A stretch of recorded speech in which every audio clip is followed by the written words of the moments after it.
National institute of science में आपका स्वागत है। इस लेक्चर में हम लोग potential energy of a magnetic dipole in a magnetic field की बात करेंगे। तो क्या करते हैं, इसके लिए सबसे पहले हम एक्सटर्नल मैग्नेटिक फील्ड जिसका डायरेक्शन हम लेफ्ट से राइट की तरफ बता रहे हैं, ये है बी से डिनोट कर रहे हैं मैग्नेटिक फील्ड जो एक्सटर्नल।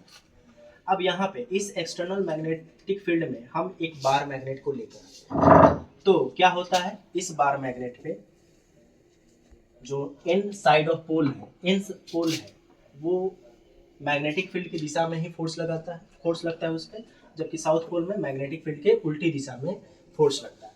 तो फोर्स तो यहाँ पे इक्वल होता है, तो कैंसिल आउट हो गया एक दूसरे को, लेकिन यही force as a torque behave करता है जो हमारे पास, हम इससे पहले वाले टॉपिक में पढ़ चुके थे कितना टॉर्क आता है। वो टॉर्क की वैल्यू है mv sin थीटा। अब हमको क्या करना है, यहाँ पे पोटेंशियल एनर्जी स्टोर्ड करना है। पोटेंशियल एनर्जी स्टोर्ड कैसे करते हैं, इस केस में ये वाला जो बार मैग्नेट है ये इस दिशा में घूमने प्रारंभ कर रहा है। तो हम क्या करते हैं, जैसा वर्क हो रहा होता है, मतलब कि इसमें वर्क कैसा हो रहा है, इस दिशा में टॉर्क कैसे चल रहा है, तो हम क्या करते हैं, जो क्रिया हो रही है उसी के उल्टा हम क्रिया करते हैं। ठीक है, मतलब कि टॉर्क इधर हो रहा है तो उसी के उल्टा में सेम टॉर्क हम अप्लाई करेंगे ताकि हम इसको रोक के रख सके। तो हम एक एक्सटर्नल फोर्स अप्लाई करेंगे, किसके बराबर, इस टॉर्क के बराबर, ताकि यहाँ पे कोई एंगुलर एक्सेलरेशन ना हो सके। तो यह क्या होगा, एक्सटर्नल टॉर्क की मदद से हम कुछ थीटा डिग्री इसको डिस्प्लेस्ड करेंगे। कैसा डिस्प्लेसमेंट देंगे, थीटा डिग्री एंगुलर डिस्प्लेसमेंट। तो उसके लिए कितना वर्क डन करना पड़ेगा, तो हमको वर्क डन करना पड़ेगा dw बराबर tau into D theta. Tau की वैल्यू हमको पता है, mv sin theta into D theta. मतलब कि स्मॉल अमाउंट ऑफ वर्क, मतलब थीटा डिग्री इसको रोकने पर, चाहे इसके उल्टी दिशा में चलाने पर, क्या होता है, हमारे पास जो वर्क डन करना पड़ता है कितना, tau d theta is equals to mv sin theta d theta. अब थोड़ा सा थीटा के डी थीटा, थोड़ा सा डिस्प्लेसमेंट, एंगुलर डिस्प्लेसमेंट के लिए, अगर हम पूरे डिस्प्लेसमेंट की बात करें और डिस्प्लेसमेंट कहाँ से कहाँ कर दे, थीटा 1 से थीटा 2 की तरफ। मतलब कि मान लिया कि पहला यहाँ पे है, ये थीटा 1 है और हम डिस्प्लेस्ड कर दिए यहाँ तक थीटा 2। तो इस केस में हमारा कितना वर्क डन होगा, तो इस केस में हम क्या करेंगे, ये जो dw है इसको हम इंटीग्रेट कर देंगे, कहाँ से कहाँ तक, थीटा 1 से थीटा 2 तक। मतलब dw को जब इंटीग्रेट करेंगे तो हमारे पास क्या आएगा, w आ जाएगा, w is equals to theta 1 से theta 2 mv sin theta d theta. ठीक है, इसमें जो mv है ये क्या है, कांस्टेंट वैल्यू है, b इसका मैग्नेटिक फील्ड कांस्टेंट है क्योंकि यूनिफॉर्म है, हर जगह सेम है। m क्या है, इसका है मैग्नेटिक डाइपोल मोमेंट है। ठीक है, ये भी इसका सेम है, फिक्स्ड है। तो यहाँ पे हमारे पास जो चेंजेबल है वो है साइन थीटा डी थीटा। जब साइन थीटा डी थीटा को हम इंटीग्रेट करेंगे तो माइनस कॉस थीटा आएगा, और ये कहाँ से कहाँ तक, थीटा 1 से थीटा 2 तक।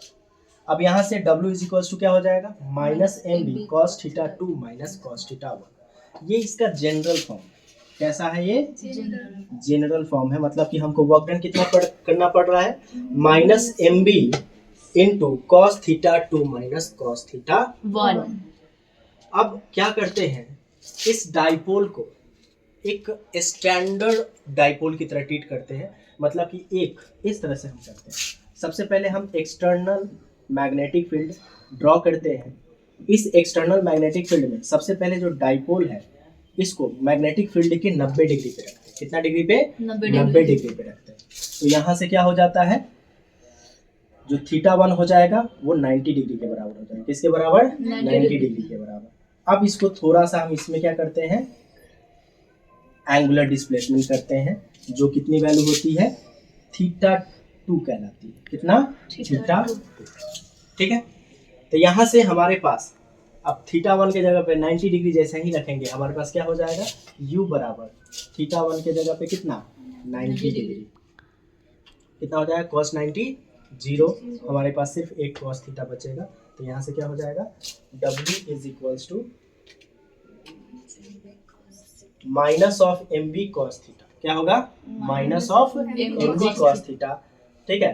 और इसी को हम क्रॉस प्रोडक्ट में कैसे लिख सकते हैं, क्रॉस प्रोडक्ट नहीं डॉट प्रोडक्ट, क्योंकि क्या आ रहा है वर्क डन आ रहा है, दो वेक्टर का मल्टीप्लीकेशन क्या आ रहा है, प्रोडक्ट क्या आ रहा है स्केलर आ रहा है, तो हम क्या करेंगे डॉट प्रोडक्ट, मतलब W बराबर U बराबर क्या हो जाएगा minus of M dot B, क्या हो जाएगा minus of M dot B, मतलब इसका जनरल फॉर्म क्या है W is equals to minus M B cos theta 2 minus cos theta 1, जबकि इसका एक स्टैंडर्ड फॉर्म लिखेंगे जब theta 1 is equals to 90 degree, तो U बराबर क्या हो जाएगा माइनस हाँ minus M vector M dot vector B.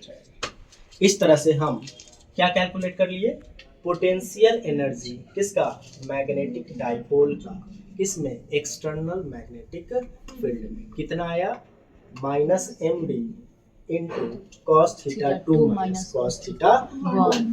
Theta 1 क्या है, शुरू में वो मैग्नेटिक फील्ड के साथ जो मैग्नेटिक डाइपोल है कितना एंगल बना रहा है 90 डिग्री नहीं, जनरल फॉर्म में तो कुछ थीटा 1 है, ठीक है।